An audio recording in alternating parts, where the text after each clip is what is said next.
Today we are going to be looking at limits of function. That's what we want to look at today, limits of function. So there are certain things we first need to look at. Please, let's all mute our microphone. As you come in, mute your microphone. Leke, mute your microphone. Mute. Only when you have to speak, you quickly raise your hands up so that we can allow you to speak. So there are certain properties.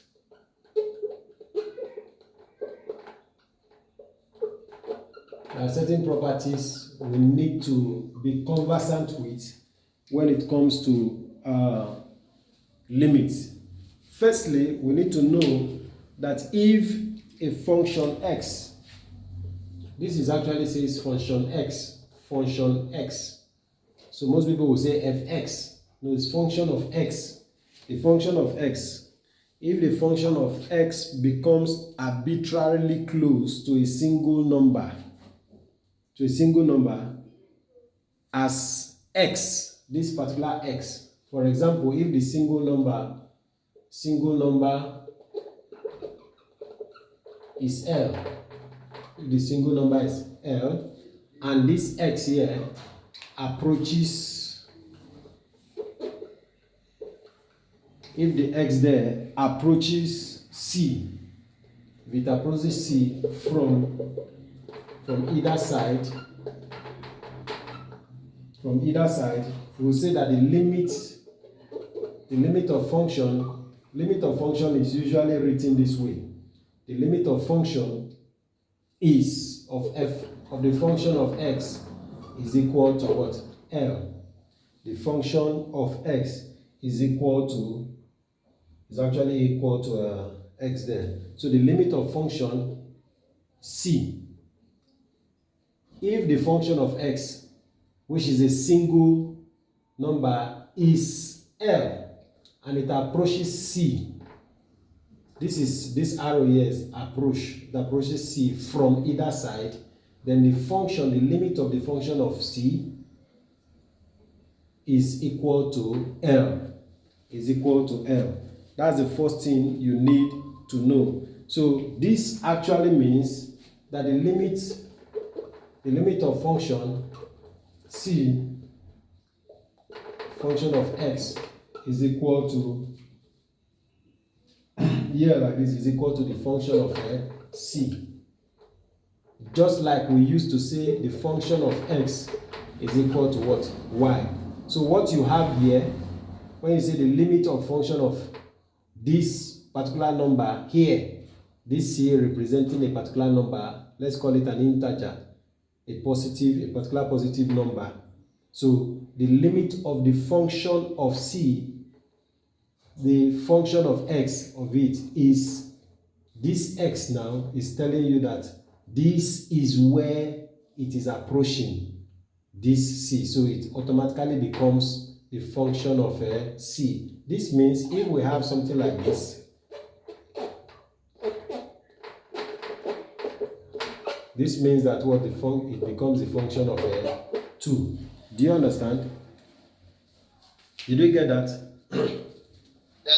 Yes, that's just what. So forget about all this alphabet, everything that is showing there. It is just to tell you that this is what it becomes. But there are certain things, certain properties I would want you to first get used to.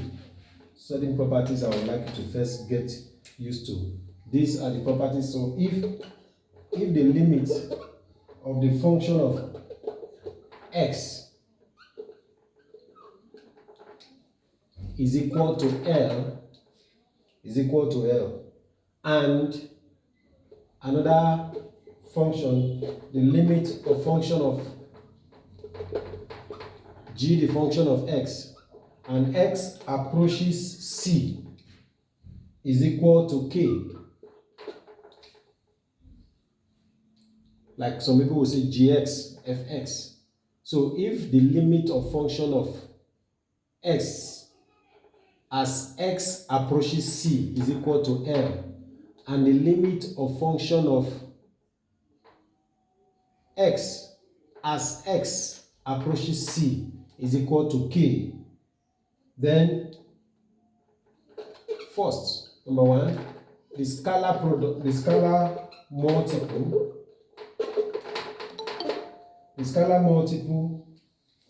let me accept somebody. The scalar multiple of the limit of function as x approaches c will be the function of x will be equal to what? BL. That's for the scalar multiple. This is like a rule. I want you to get this now. I'll explain them one after the other. That's the first rule concerning scalar multiple. The second one is the sum or difference of a limit of function. Sum or difference of a limit of function. Let me take it up. Let me take that part off.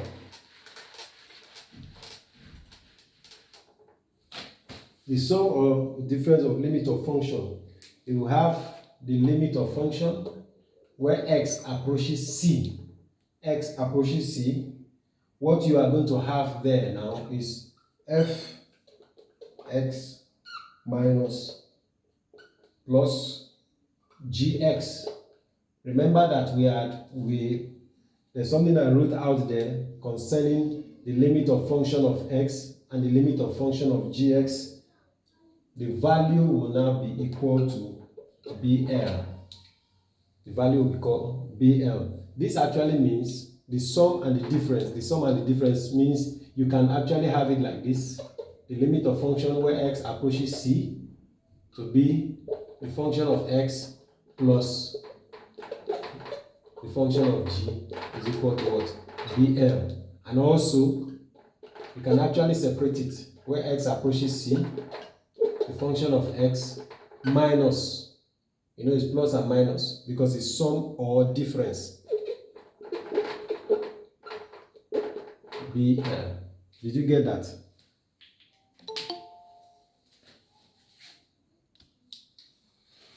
Alright, so then for products, we stated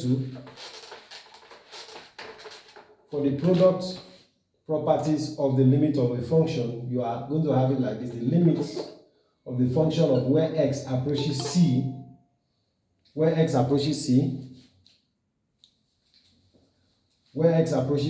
you have it this way. The function of x dots. This dot is actually the product, or we call it multiplication. Gx is equal to L dot k.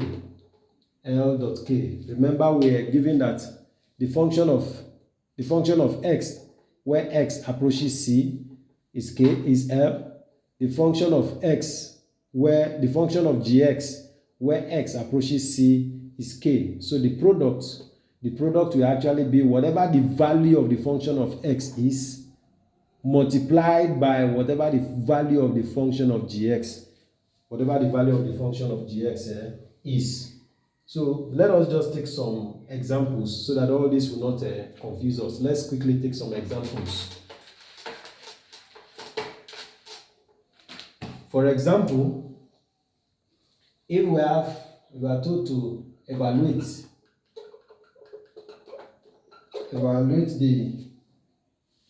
the limit of the function where x approaches 1.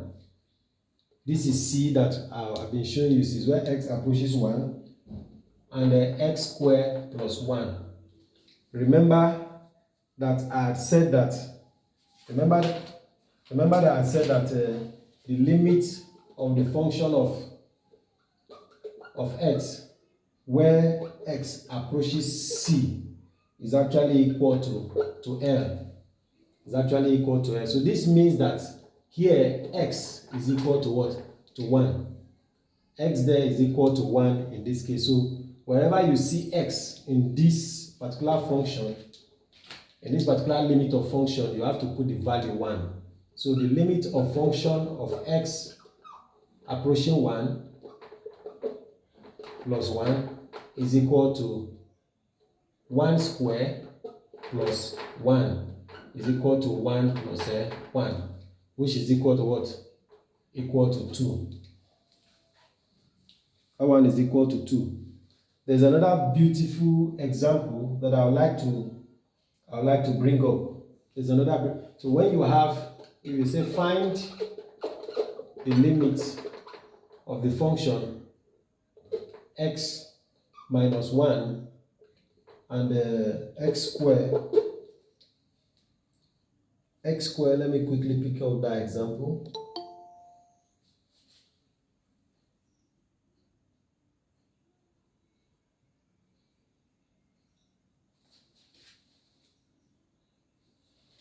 X square minus 4. Okay, this is actually 2.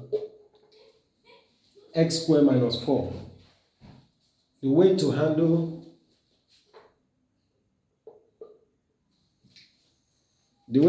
something like this is, it means that x is equal to x minus 2. So how you are to find this particular limit of function is that you are going to put it this way. Sorry, there's something I've missed. Okay, this is over x minus 2. If the value is given to you this way, and you are told to find the limit of function of x minus 2, x squared minus 4 over x minus 2.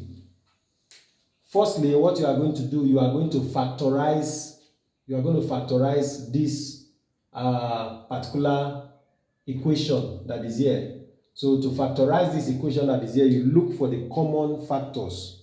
You look for the common factors between x squared minus 4. The common factors between x squared and minus 4. Now, when you multiply the both of them, it is actually going to give you this minus 4. When you add the both of them, it's actually going to give you a no value. Let me say 0. So what is the common factor? What is the common factor here? Anyone? Is that the common factor here? The common factor is actually 2. So 2 times 2. 2 times 2 is what? 4. The common factor there is 2. 2 times 2 is 4. But the value here is a negative value. The value here is a negative value. So if you do minus 2 times minus 2, it's actually going to give you a plus 4. If you do plus 2 times plus 2, it's actually going to give you a plus 4. If you do minus 2 times minus 2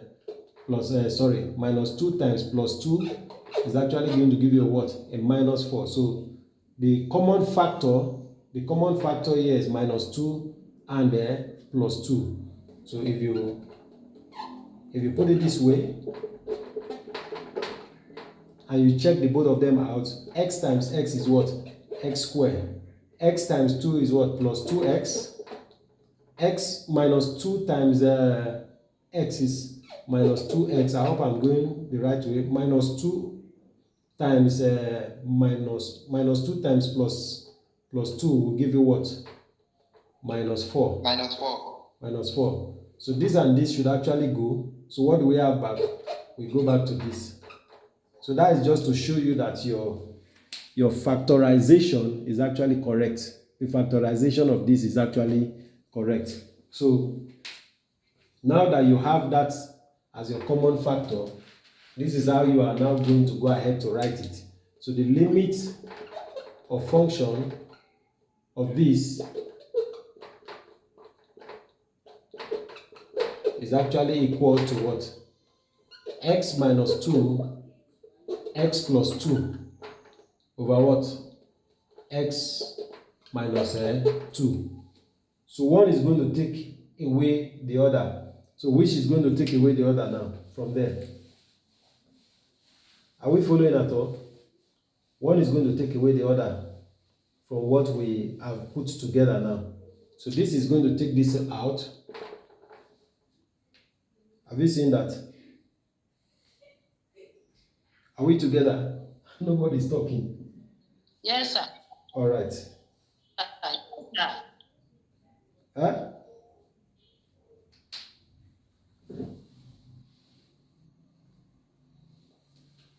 Are we together? Yes, sir. Okay. Yes, sir. So what are we going to have left there? What are we going to have left?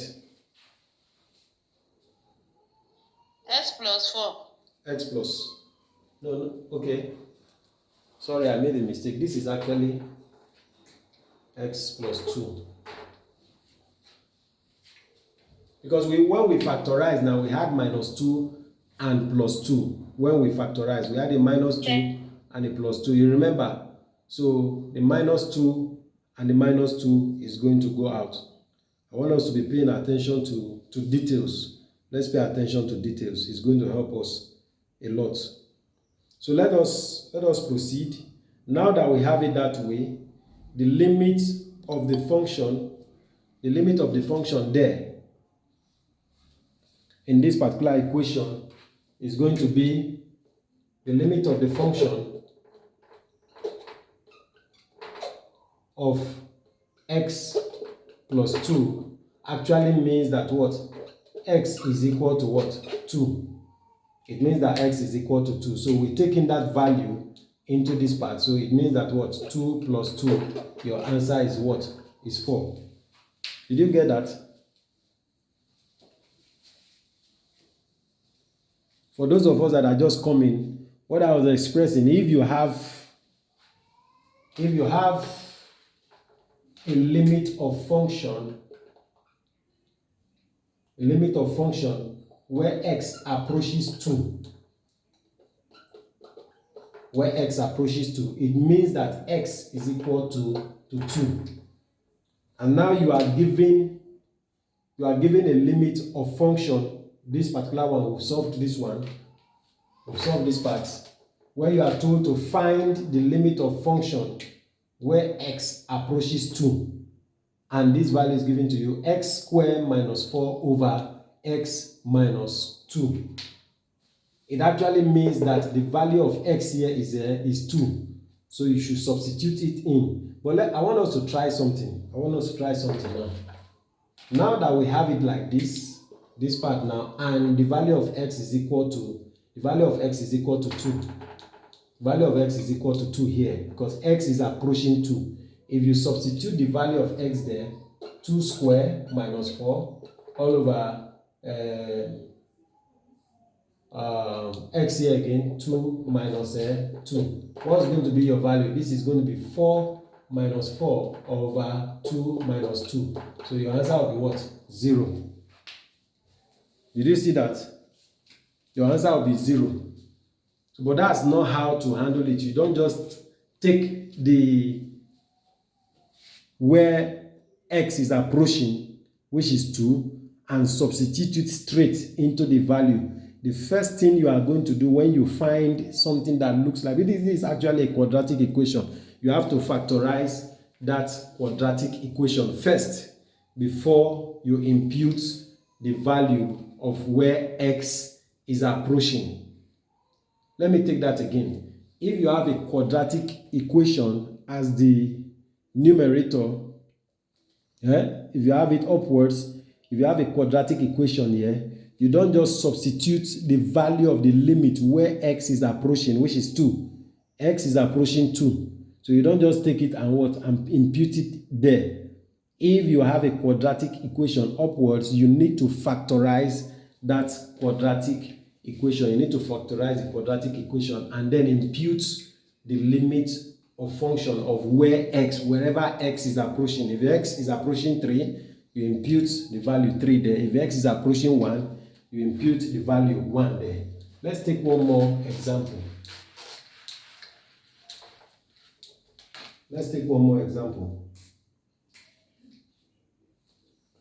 If we have something like this, and you are told to find the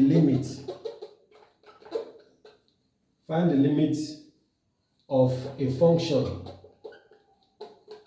Find the limit of the function where x approaches 1 and x cubed minus 1 divided by x minus 1. First of all, what's the value of x in that limit, the limit of function? What's the value of x there? What's the value of x? Anyone? 1. 1. Yes, the value of x is 1. So what are we going to do here now? What are we going to do in this case? We actually need to factorize. We actually need to factorize that particular function. So we are going to factorize the upper part. How do we factorize that part now? Can we factorize s cubed minus 1? Can we factorize it? Is there a common factor? Is there a common factor? Yes, sir. Okay, what's the common factor?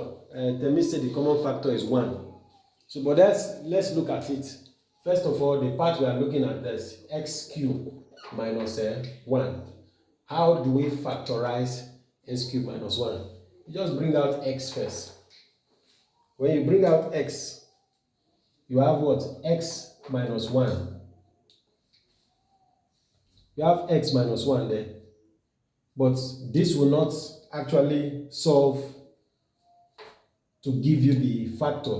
So, but you've gotten the first factor. You have gotten the first factor from here by putting it out this way. So if you do x times x, you are going to actually get x squared and minus x. X squared minus x. That's what you're going to get here. X squared minus x. But the value here is x cubed minus 1. So this one still needs to show. This one still needs to show. So you need to just put 1 first. So you've gotten the first factor. The first factor is x minus 1. So the next thing now is that you need to get the second factor. You need to get the second factor. So the second factor must have the x squared. Must have an x squared first. So this is what you are going to do now. You bring the first factor, which is x minus 1. So let's look for the second factor now, x squared. Because the x here times this x is going to give you x cubed. X here times this one is going to give you what? Minus x squared. Are you following? It's going to give you minus x squared. So what are the remaining things that should come in at the other part? The remaining things that should come in at the other part is, what do you multiply? Remember, the content of the first bracket will multiply the content of the second bracket. When you have, the first thing I want you to know, when you have a cube, when you have it in the form of the cube here, if you've gotten the first factor, that's already, you are taking out the x, you're taking out one x, you put it outside, you bring the x minus 1, which this times this. If you put this way, this times this is supposed to give you this x cubed. This times this now is going to give you x squared, but here is not x squared. So your first factor is a minus x minus 1. So you drop that one aside, then you come out, you drop this x cubed, you put x squared, you put your x squared, which is what you multiply this to give you this x cubed. That's the first thing you put. When you put this one, the first thing you put, then you go out. How do I get the next one? What will be the next value for me? The next value is supposed to be an x. Plus 1. No, the next value is supposed to be an x. The next value is supposed to be an x. So you get the plus x. The next value that you are supposed to get, that when you multiply 1 by it, it will return this value to you, is going to give you what? A plus 1. Like, I don't know who mentioned plus 1 now, because I can't see who said it now. So let us try to, yes, let us multiply it now. X times x will give you what? X cubed. X times x here will give you what? This x times this x will give you what? X squared. Awesome. So then this minus x times this x will give you what? X square. So what this x times this x will give you a plus. I always want you to take note of that sign. Always take note of the sign so that you can get to where you want to get. X times x, x times x squared, x cubed. X times x is a plus x squared. X, this x now times 1 is what? This x times plus 1 is what? X. Plus x. Awesome. So then minus 1 times x squared will give you minus x squared. Minus times plus x will give you minus x. Minus 1 times plus 1 will give you what? A minus 1. Are you seeing that? So you collect like terms. When you group it together, x cubed plus x squared minus x squared plus x minus 1 plus x minus 1. Somebody's hand is up. Glory. Yes, Glory. Good evening, sir. Good evening, Glory. Welcome. Sir, please, the class recorded because I came in late Yes, and I don't understand. yes. We are recording the class. Okay, thank you, sir. I'll drop the links. Thank you. Okay, so let's go ahead now. We've grouped, we've collected like terms. Now that we've collected like terms, what is supposed to happen around there? Anyone? What have you observed around there? We're supposed to cancel plus S square minus S square. Okay. That will cancel themselves. Okay, so this one will go. All right. Any other thing there? And plus S minus X. Plus x minus x. Here we go. This should go. So what you get back Then was we mean x cubed minus 1. minus 1. So that we are getting back to this point. So you've successfully factorized it. So the factor here is actually, what is the factor of this limit where x approaches minus 1 and x cubed minus 1 over this? It is going to be this way, is equal to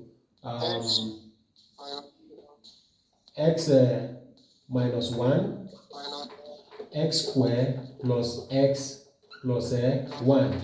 Are we together? Divided by x minus 1. So this goes and this goes. So what you'll be left with, you are going to be left with x squared plus x plus 1. This is what you are going to be left with concerning that limit of function. So the limit of function where x approaches 1, x cubed minus 1 over x minus 1 is actually equal to x, x squared plus x plus 1. So remember that we said that x is equal to 1. X is equal to 1. So you substitute the value of x into this equation. So you have what? 1 squared plus 1 plus 1, which is equal to 1 plus 1 plus 1. So your value is what? Is 3. The value is 3. But however, if you decide to take it straight, and you already know that the value of x is equal to 1, and you go ahead and impute it straight into, let me take this out, into this limit of function, straight like this, x cubed minus 1 over x minus 1. Because x is approaching 1, you take x is equal to 1, and substitute it into this equation. What you are going to have is going to be 1 cubed minus 1 over what? 1 minus 1. Everything is going to be what? Equal to 0, which is not what is supposed to what? To be. So you must always put that properly into consideration when you are solving it. Did you get that?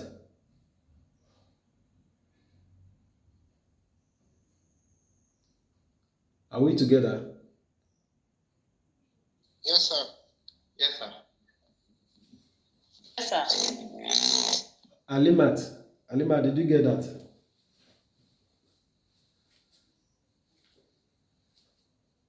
Joy, are you in class? I saw when you came in. Yes, sir. Good evening, sir. Good evening. Okay. All right. So I'm taking this out. Let's try another example.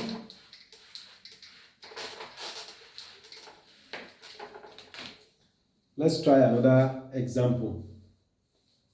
So if we have the limit of the function x squared plus x minus 6 over x plus 3, where x approaches a minus 3, x approaches a minus 3. What's the value first? What is the value of x there first? What is the value of x? Adekunle, what's the value of x? Yes. So the value of x is actually what? Minus 3. Minus 3. Because x is approaching minus 3. Take note of the sign. X is approaching minus 3. So what is the next thing we have to do? We said that when you see the numerator being a quadratic equation, you have to factorize. You have to factorize. If it is a quadratic equation in that form, you have to factorize. So what is the common factor around this equation? What is the common factor around this equation? When you multiply the two numbers, it will give you a minus 6. When you add the two of them, it's going to give you a plus x, which is actually plus 1. Yes, which is actually plus 1. When you multiply these two numbers, it's going to give you a minus 6. When you add the both of them, it's going to give you plus 1. What are these factors? Common factors. Plus 2 and minus 3. Yeah, plus 2 and minus 3. So plus 2 times minus 3 is what? Minus 6. So how about plus 2 minus 3? What's the value? Plus 2 minus 3 is what? Is a minus what? 6. No. Plus 2 minus 3 is what? Minus 1. Minus. That is like saying 2 minus 3. This is 2 minus 3 now, which is minus 1.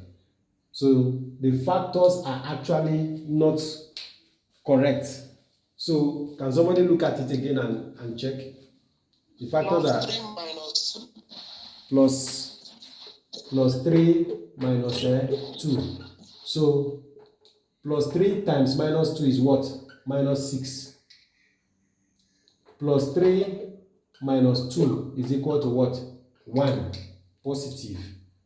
So the factors is actually plus 3 and minus 2. So if you group it, it's going to be plus 3 and x minus 2. Did you get that? So you bring it in. You have x plus 3 and x minus 2 divided by this part, x plus 3, concerning this limit of function where x approaches minus 3. So this is actually going to take this out. So what you'll be left with is x minus 2. So that means the limit of function where x approaches minus 3 is actually x minus 2 when x is equal to minus 3. So what are you going to do now? You substitute the value of minus 3 into this value. You have minus 3 minus 2. What is your final answer there? What is the final answer? Minus 3 minus 2 is what? Minus 5. Okay. Alimat, I'm happy to hear your voice. Minus 5. So those are the things you need to, if you are going to see this in TMA. I don't know, those of us that have gone to do TMA, I don't know if you've seen it in TMA. You will see this one in your TMA. So when you see it in TMA, first thing you need to know, oh, I need to factorize. I need to forget about all these things that are this lim x approaching, this is x approaches minus 3. The things you need to first look at is the value of x. When they say x is approaching a particular, this actually means the limit of function where x approaches c. Whatever x is approaching automatically becomes the value of x. So x is equal to c. That's the first rule. That's the first thing you need to know. Whatever x is approaching is what becomes the value of x. So if x is approaching c, the value of x is equal to what? C. So you substitute it into wherever you see c wherever you see s in the equation that you are given as a function. You substitute the value of x, which is where x is approaching. You substitute it, so c will be what will now go into these values. But the first and most important thing for those of us that are just stepping in is that when you see an equation given to you in this pattern, this is actually the equation for those of you that are just coming. You said find the limit of function of x squared plus x minus 6 over x plus 3, where x is approaching minus 3. The first thing you need to do, if you are given, if the limit of function of the numerator is the value, if the equation there is a quadratic equation, you first need to factorize. Don't just go ahead and get the value of x, which is minus 3, based on where it is approaching, and substitute it there. So if we substitute now, let us substitute the value now. Let us try to substitute the value. If you substitute the value of x into this equation now, let's see what will happen now. So minus 3 squared plus minus 3 minus 6 divided by minus 3 plus 3. So you will have, this is what? 9. This is minus 3 minus 6 divided by, this is minus 3 minus, this one is already gone now. This is 0. So another place here, this is also what? So this is over 0. So 9 minus 3 minus 6, this is 9 minus 9, which is also what? 0 over what? 0. So this is not your answer. So that is why you must first, the rules actually says where the limit of function there is not equal to 0. So you don't just go ahead and do it that way. Did we get that? Yes. All right. Yes, sir. So can we try one more? Yes, sir. Let's try one more. Let's try Yes. one more. Okay. So this time we are going to try it this way.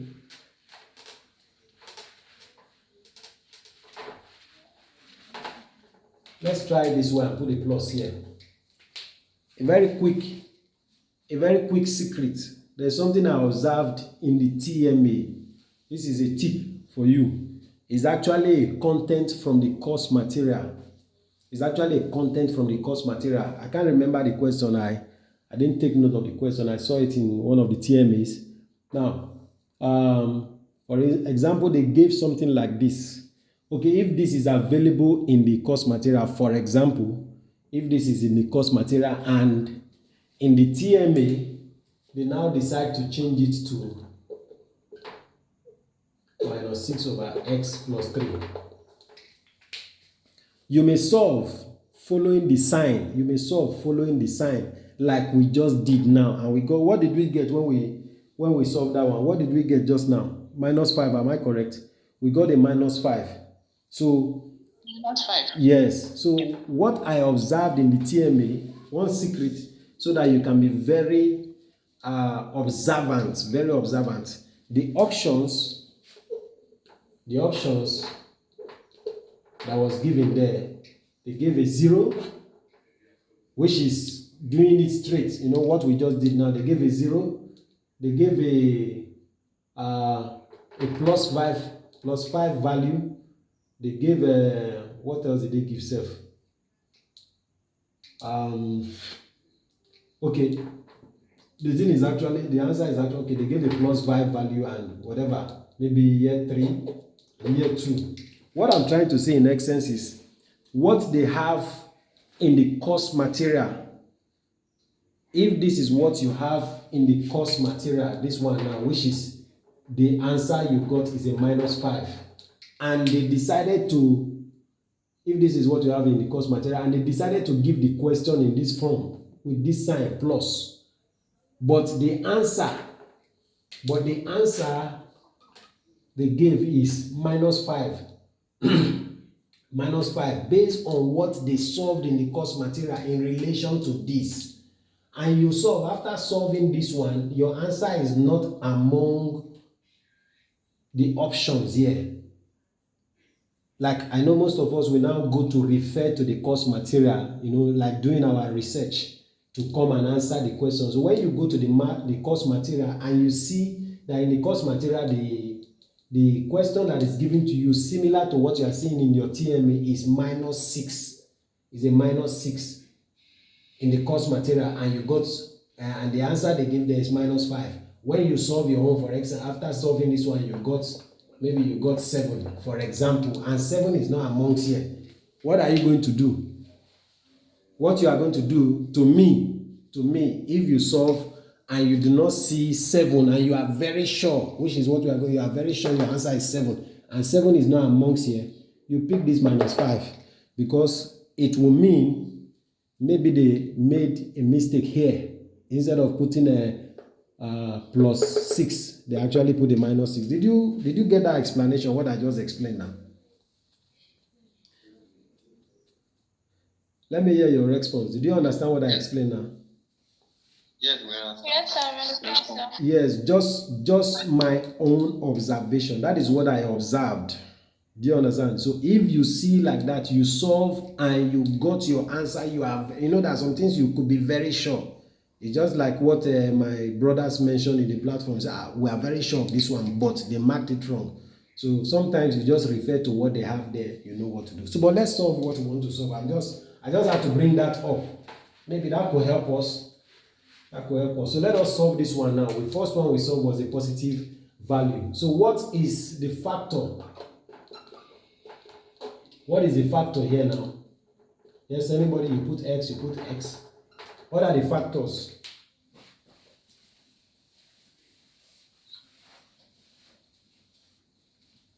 Look at it very well. The first one was minus. This one is positive. So what are the factors now?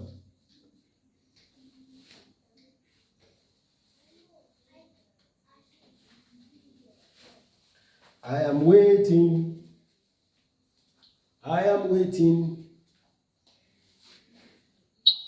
Minus. You say what? +1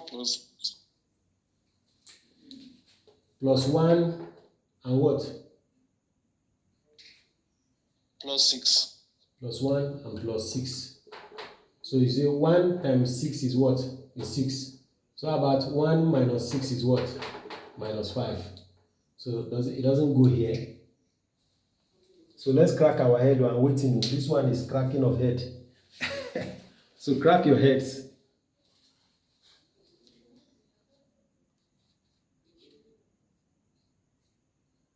Let's look at it to try.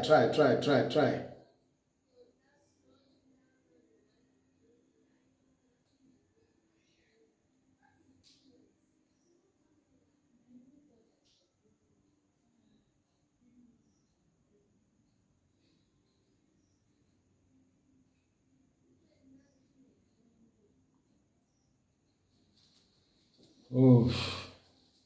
+3 minus 2. +3 minus 2. So if you multiply it now, +3 times -2, what do you get? You get a -6. And +3 minus 2, you get what? You get 1. You get 1. So, but this is plus. This is plus. This is plus. And this is +2. plus. Okay, so if we do +2, 3 times 2 is what? 6. So what is 3 plus 2 is what? 5. It comes back here. Any other person, one more trial? Alimat, talk, say something. Tell me. Joy. Michael, I have a question, sir. yes, go ahead. So when trying to find the factor, are we first multiplying it first, then adding it? Yes, factorization is that you look for two terms that when you multiply them, it gives you the value of the number or whatever it is at this end, at the right end. It gives you that value. And when you add them, it gives you the value at the middle. That's factorization. Yes, I think so. Yes. So, does anybody else want to try? Okay, when it comes to this point, now let me tell you, when it comes to this point, it's like an end point where you cannot get the factor. When you get to a point where you cannot get the factor, a perfect factor, what you are supposed to do, this is like saying it has gotten to the point where it is a 0. You have gotten to the point where it is 0. So you cannot actually get the factor. So when you see that you cannot get the factor, perfect factor from all you have done here, because there's no way you can get a perfect factor. 3 times 2 is 6, plus 3 times plus 2 is 6. 3 plus 2 is 5. 3 minus 2. 3 minus 2 is what? Is a 1, which gives you this. How about 3 times minus 2? What does it give you? It gives you a minus 6. It doesn't work here. But usually the main two factors here between for 6 is 3 and 2. That's the beautiful factor, or 6 and 1. Those are the factors, 6 and 1. When you multiply it, you can multiply 6 times 1, it will give you 6. 3 times 2, it will give you 6. 3 times 2, 6. 6 times 1, 6. Nothing else can multiply themselves to give you 6, a positive value, and also work successfully with this. So it's like an end point, a dead end. You met a dead end. So what you are supposed to do now at this point, when the factorization does not work, you now would have, so you are assuming that what at this point the value is 0. So you are actually going to say you will now substitute the value of the limit where x is approaching, which is minus 3. So you take it in and then substitute it. So you are going to have what, 3 square plus minus 3 plus 6 divided by minus 3 plus 3. So which will give you, this is going to give you 9 minus 3 plus 6. This already has gone. You know that this already has gone. So what do we have here? What's the final value we have there? This is actually 9 minus 3 plus 6 is what? This is what? Minus 3 plus 6. What's the value of minus 6 plus 3? Let me allow that for you guys to solve. 12. The final answer will be 12. I didn't get that. I said the final answer will be 12. The final answer will be 4. 12. No, minus 3 plus Okay, 12. Are you saying 12? Okay, Leke, you say 12. Now I said 9 minus 3 plus 6. 9 minus 3 plus 6. 12. Okay. So 9 minus 3 plus 6. So 3 minus 3 plus 6, this is what? Minus, this is plus 3. So your answer is what? 12. Did you see that? So when you get to that particular point, it's like a dead end. It's like a dead end. But is that the final value? That is the question. That's not the final value. So what you are supposed to do now that you cannot get, let me tell you now that you cannot get the factor, since you can't get the factor of the numerator, which is x squared plus x plus 6, what you are going to do at that point is that you are just going to consider, you are actually going to consider the upper part. You consider the upper part first and solve for it. So which we have solved by substituting the value of x minus 3. Here we got minus 3 square plus minus 3 plus 6 become minus 3 times minus 3 is plus 9. Minus times plus is minus 3. Then the plus, you bring the plus down, you have 6. Which will now give you, remember what we had here. That's why I said it's not the final value. I was waiting for us to be able to observe that. So these have gone. This is actually what? 0. It's not 1. Minus 3 plus 3 is what? Is 0, not 1.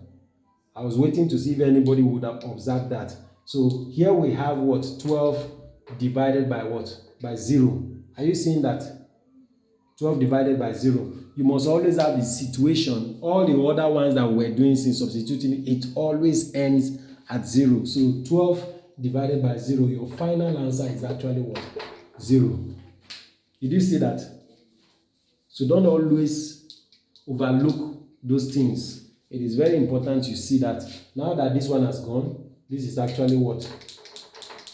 This is actually over 0. Let me write it this way, which is equal to 12 over what? 0. And your final answer. So that means the limit of the function of where x extends to this, x squared plus x plus 6 over x plus 3 is equal to 0. That's your final answer. Did you get that? Yes, sir. Why are we so quiet now? I like to hear the voices. Why are we so quiet? Yes, sir. Yes, it's very interesting. It's a very interesting one. So the point that you have to note is that when you are working on limits of a function and the numerator is a quadratic equation. When you try to factorize, another thing you need to know, when you try to factorize and you are not getting a perfect factor, what you need to do, usually, okay, I think this is another point you need to know. Usually, the value of x is always an integer. What is an integer? An integer is any number that is real and must be it can either be positive or negative. These are examples of integers. Must either be positive or negative. So integers, an integer is not a fraction. It's not a fraction. An integer is not a fraction. An integer is not a decimal. An integer can either be negative or positive. This is 1, 2, 3. Can either be negative or positive. An integer also have 0 amongst it. So that means integers can be like this: -2, -1, 0, 1, 2, 3 to infinity. This other side to what? To infinity. Those are integers. So the thing you have to know concerning limit is that the value of the limit can never be a fraction. It must always be an integer. It will never result to a fraction. It will never result to a decimal. It can either be positive or negative, or it can either become 0. That is why we are having 0. So when you get 0 like this, you know it is what? Actually on the right spot. Where you have a dead end, my own language now, where you have a dead end, that is where you cannot factorize. Sometimes some people may now go ahead. There are some set of persons I was teaching this limit of function. They say, okay, sir, now that we cannot use our head to factorize, I think what we should do, let us use the quadratic formula, the one people call almighty formula. If you use almighty formula or quadratic formula to solve this, you are not going to get an integer. You are actually going to end up getting a fraction. Am I correct? Do you all agree with me? If you use quadratic equation to solve that quadratic equation, you are not going to get an integer. Now that we know what an integer is, that the integer is not a fraction, it's not a decimal number. It can either be positive or it can either be a positive or negative number that is not a decimal, that is not a fraction, but is between, and zero is also part of it. So do we try it? Do we try to use quadratic formula to solve that? When you use quadratic formula to solve it, you are not going to get an integer. Do we understand what I've just explained now? Yes, sir. All right. Is there anybody that does not understand it? So please mention if you don't understand it. Yes, sir. All right. Okay, Joy got that. Oh, I like that voice. Michael in class. What of Samson? All right, so let's try. Yes, sir. Okay, good. Leke, go ahead. Leke's hand is up. Sir, is there any question relating to that scalar values, something like that? I didn't get that.